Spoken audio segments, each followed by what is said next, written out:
Friends, green and red ഫിഷിലേക്ക് എല്ലാവർക്കും സ്വാഗതം. ഇന്ന് കണവ ഫ്രൈ ആണ് നമ്മൾ ചെയ്യാൻ പോകുന്നത്. 250 ഗ്രാം കണവ ഞാനിവിടെ കഴുകി വൃത്തിയാക്കി എടുത്തിട്ടുണ്ട്. നമ്മളൊരു പാത്രത്തിലെടുത്തിട്ട് അതിനെ ആവശ്യത്തിന് വെള്ളവും ഉപ്പും ചേർത്തിട്ട് നന്നായിട്ട് വേവിച്ചെടുക്കാൻ പോവുകയാണ്. പെട്ടെന്ന് വെന്ത് കിട്ടും. കണവ നന്നായി വെന്ത് കിട്ടിയിട്ടുണ്ട് കേട്ടോ. അത് 1 ടീസ്പൂൺ മുളക് പൊടിയാണ് എടുത്തിട്ടുള്ളത്, 1/2 ടീസ്പൂൺ ഗരം മസാല, പിന്നെ 1/4 ടീസ്പൂൺ മഞ്ഞൾപ്പൊടി, 1.5 ടീസ്പൂൺ കുരുമുളക് പൊടിയാണ് എടുത്തിട്ടുള്ളത്. ഇത് 1.5 ടീസ്പൂൺ മല്ലിപ്പൊടിയുമാണ്. നാരങ്ങ നീര്, ഇത് നമ്മുടെ കടലപ്പൊടിയാണ് എടുത്ത് വെച്ചിട്ടുള്ളത്. പിന്നെ ഇത് നമ്മളതിൽ ചതച്ച് ചേർക്കാനുള്ളതാണ്.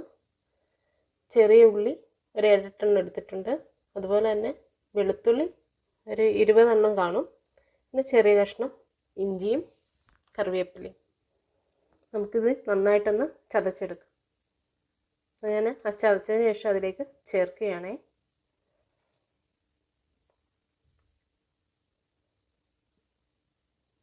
മല്ലിപ്പൊടി 1 ടീസ്പൂൺ ചേർത്താൽ മതി.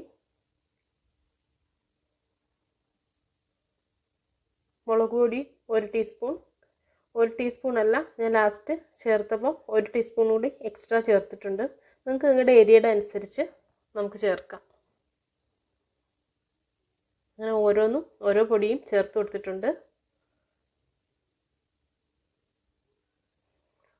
1.5 ടീസ്പൂൺ കടലപ്പൊടി ചേർത്തിട്ടുണ്ട്.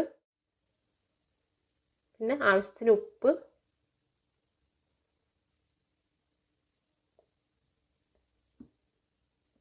നാരങ്ങാനീര്, ഒരു നാരങ്ങയുടെ പകുതി നീരേ ഉള്ളത്, അതും കൂടെ ചേർത്ത് കൊടുക്കുകയാണ്.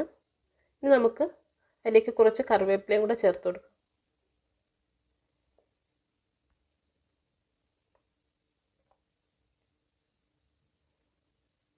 നന്നായിട്ട് മിക്സ് ചെയ്തിട്ട് ഒരു 30 മിനിറ്റ് നമുക്കിത് മാരിനേറ്റ് ചെയ്ത് വെച്ചേക്കാം. അതിന് ശേഷം എടുത്ത് ഫ്രൈ ചെയ്യാം. ഇത് അടച്ച് വെച്ചിരുന്നാൽ മതി.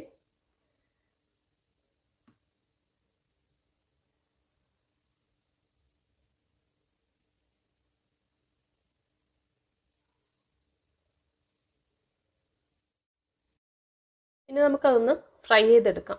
അതിനായിട്ട് കുറച്ച് എണ്ണ ആവശ്യമുള്ളൂ. എണ്ണ ചൂടായി വരുമ്പോൾ നമുക്കത് ചേർത്ത് കൊടുക്കാം. പിന്നെ അത് വേവിച്ച് വെച്ചിട്ടുള്ളത് കൊണ്ട് ഡീപ്പ് ഫ്രൈയും വേണ്ട, പെട്ടെന്ന് നമുക്ക് എടുക്കാൻ സാധിക്കും. അതുപോലെ ഇതിൽ നമ്മൾ കടലമാവ് ചേർത്ത് കൊടുത്തിട്ടുള്ളതുകൊണ്ട് ആ മസാല എല്ലാം ആ പീസിനകത്ത് തന്നെ ഇരുന്നോളും, ഇങ്ങോട്ടും പോവില്ല. മസാല നന്നായിട്ട് പിടിക്കാൻ വേണ്ടിയിട്ടാണ് ഞാൻ കടലമാവ് ചേർത്തിട്ടുള്ളത്. ഇതുവരെ ഇങ്ങനെ ചെയ്തിട്ടില്ലാത്തവർ ഇനി നെക്സ്റ്റ് ടൈം ചെയ്യുമ്പോൾ ഇങ്ങനെ ട്രൈ ചെയ്ത് നോക്കണം. ഒരു പ്രത്യേക ടേസ്റ്റ് കൂടിയാണ്, ഒരു മണവും പ്രത്യേകതയുണ്ട്. അപ്പോൾ നിങ്ങൾക്ക് എല്ലാവർക്കും ഈ വീഡിയോ ഇഷ്ടപ്പെട്ടിട്ടുണ്ടെന്ന് വിശ്വസിക്കുന്നു. അതുപോലെ ആദ്യമായിട്ടാണ് വീഡിയോ ഒക്കെ കാണുന്നതെങ്കിൽ നിങ്ങളൊന്ന് സബ്സ്ക്രൈബ് ചെയ്യാനും മറക്കരുത്. പിന്നെ ലൈക്ക് ചെയ്യണം, കമൻസൊക്കെ തരണം, ഷെയർ ചെയ്യാനും മറക്കരുതേ. അപ്പോൾ ഇനി നല്ലൊരു വീഡിയോ ആയിട്ട് കാണുന്നവരെ എല്ലാവർക്കും എൻ്റെ താങ്ക്സ്.